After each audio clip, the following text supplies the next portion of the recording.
નવસારી શહેરમાં સતત વરસી રહેલા વરસાદને કારણે જનજીવન પ્રભાવિત થયું છે। શહેરના વિજલપુર વિસ્તારમાં અનેક સોસાયટીઓમાં પાણી ભરાયા છે। નીચાણવાળા વિસ્તારોમાં પાણી ફરી વળતા અનેક લોકો પરેશાન થયા।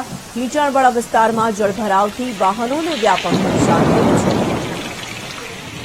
સંવાદદાતા રાકેશ સોલંકી છે ફોન લાઈન પર। રાકેશ, નવસારીમાં સતત વરસાદ વરસી રહ્યો છે, જનજીવન સ્વાભાવિક પ્રભાવિત થયું છે।